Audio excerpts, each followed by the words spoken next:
আমি আজকে আপনাদের আমার সম্পর্কে কয়েকটা কথা বলার জন্য মূলত এই ভিডিওটা করা।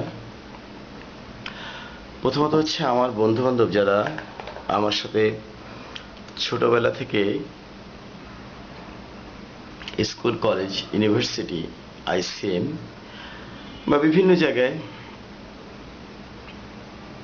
আমরা একসাথে লেখাপড়া করেছি, তারা মোটামুটি সকলেই জানেন যে আমি ছোটবেলা থেকে যারা যে স্তরে দেখেছেন তারা সেই স্তরে আমাকে দেখেছেন। আমি খেলাধুলা এবং খেলাধুলার পাশাপাশি সাংস্কৃতিক কর্মকাণ্ডের সাথে জড়িত থাকতাম এবং আমার স্কুল কলেজের শিক্ষকদের মাধ্যমে আমি যথেষ্ট সামাজিক কাজের সাথে সবসময় অ্যাক্টিভ থাকতাম।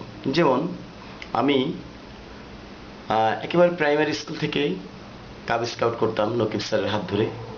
তারপরে হাই স্কুলে গেলাম, শাড়িগঞ্জ প্রাইমারি স্কুলে নকিব স্যারের মাধ্যমে স্কাউটি হাতে খড়ি হলো। আমার হচ্ছে তখন আমি চতুর্থ শ্রেণীতে পড়ি।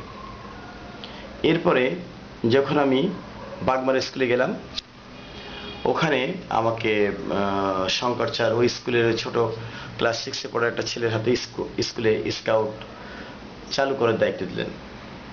তো সেখান থেকে সুন্দরকোনা স্কুলে এলাম আবার ক্লাস 8-এ বা 8ম শ্রেণীতে। তখন আমাদের ওমর ভাই স্কাউট শেখাতেন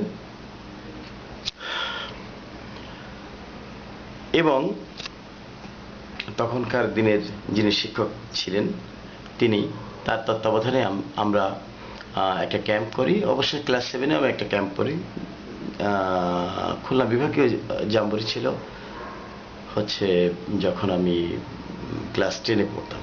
যাই হোক, এরপরে পিসি কলেজে উঠে আমি চিটাগাং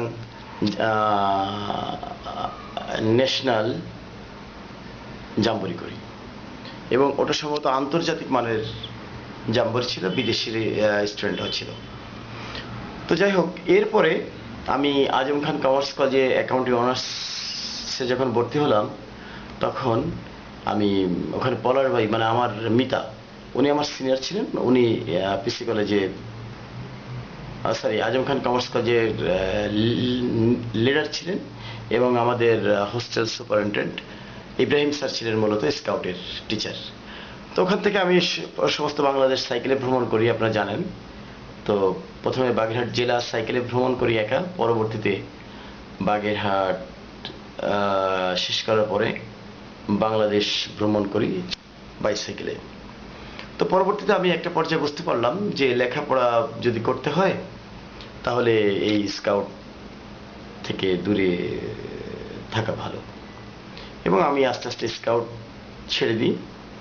অনার্স শেষ করে যখন মাস্টার্সে উঠলাম, তখন আজম খান কমার্স কলেজে আমি জিএসবিবি বা জেনারেল স্টুডেন্ট ব্লাড ব্যাংক নামে হোস্টেলের ছেলেদের সংগঠিত করে ওখানে রক্তদান সংস্থা শুরু করি। পরবর্তীতে এটা স্টুডেন্ট ব্লাড ডোনার অ্যাসোসিয়েশন নামে পিসি college, Azam Khan commerce college, তারপরে খানজাহানিয়া কলেজ, বাগেরহাট ম্যাটস বা মেডিকেল স্কুল অ্যান্ড কলেজ, তারপরে পরবর্তীতে ঢাকা আইসিএম, ঢাকা কলেজ, ব্যাপকভাবে এই প্রতিষ্ঠানটা ছড়িয়ে পড়ে এবং আমি নিজে আমার শরীর থেকে 18 ব্যাগ রক্তদানে দান করতে পারি। আমরা কোয়ান্টামের সাথে কাজ করেছি, আমরা অনেক ঢাকার অনেক প্রতিষ্ঠানের সাথেও কাজ করেছি। কিন্তু পরবর্তীতে আমি বাংলাদেশ পোর্ট ডেভেলপমেন্ট ফাউন্ডেশন করে আস্তে আস্তে গ্রামীণ অর্থনীতির দিকে মূলত কাজে ঝুঁকে পড়ি। পরবর্তীতে আমি এখান থেকে মাইক্রো ক্রেডিট শুরু করি, তারপরে লাইব্রেরির কার্যক্রম শুরু করি। যা যেমন 1993 সালে আমি সুন্দরকোনা বা শাড়িগঞ্জ মসজিদে পাশে ওখানে একটি লাইব্রেরি করার উদ্যোগ নেই, যেটা বর্তমান চেয়ারম্যান সাহেব আমাদের সবার প্রিয় বাচ্চিমা ভাই মোল্লা আজহার মামা, উনি পৃথিবী থেকে চলে গেছেন।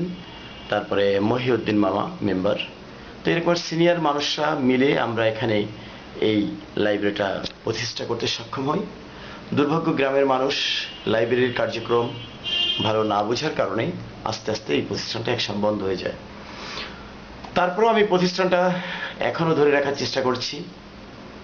আমার বাড়ি থেকে এখানে এখনো সেই বই পড়ার কার্যক্রম চলে এবং আমার বাড়িতেই মূলত এখন আমার এই সেবা কার্যক্রমগুলো চলছে।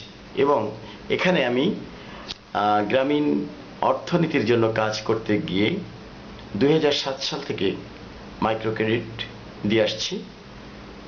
চড়াই উতরাই পেরিয়ে 2010 বা 11 সালে এই প্রতিষ্ঠানটা আবার বন্ধ হয়ে যায়।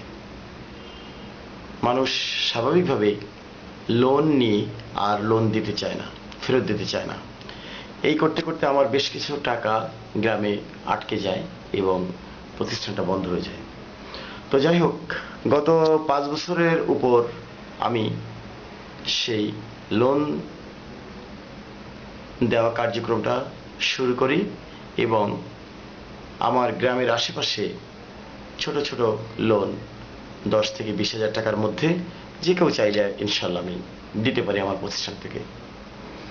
তো সব কিছুর ঊর্ধ্বে আমার প্রতিষ্ঠান, যেটার আমি উদ্যোক্তা, বিপিডি ফাউন্ডেশন, বাংলাদেশ পোর ডেভেলপমেন্ট ফাউন্ডেশন, এটা বাগেরহাট সমাজ কল্যাণ থেকে রেজিস্ট্রেশন করা এবং আমরা বাগেরহাট সমাজ কল্যাণ অফিস থেকে একবার 10,000 টাকার একটা চেকও পেয়েছি আমাদের এই কার্যক্রমের জন্য।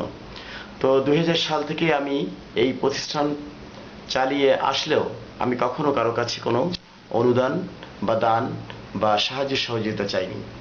কিন্তু যেহেতু দেশের মানুষের কল্যাণে কাজ করছি, আপনারা আমার প্রতিষ্ঠানটিকে জানুন, আমার প্রতিষ্ঠানটি দেখতে আসুন, আমার এলাকায় এসে দেখুন আমরা কিভাবে প্রান্তিক পর্যায়ের মানুষের উপকার করছি, কিভাবে একটা অসুস্থ রোগী যখন একটা অপারেশন করতে যাচ্ছে কোথাও টাকা পাচ্ছে না, কিংবা যখন সে একটা অপারেশন করতে না পারার জন্য সে চড়া সুদে মহাজনের কাছে টাকা নিয়ে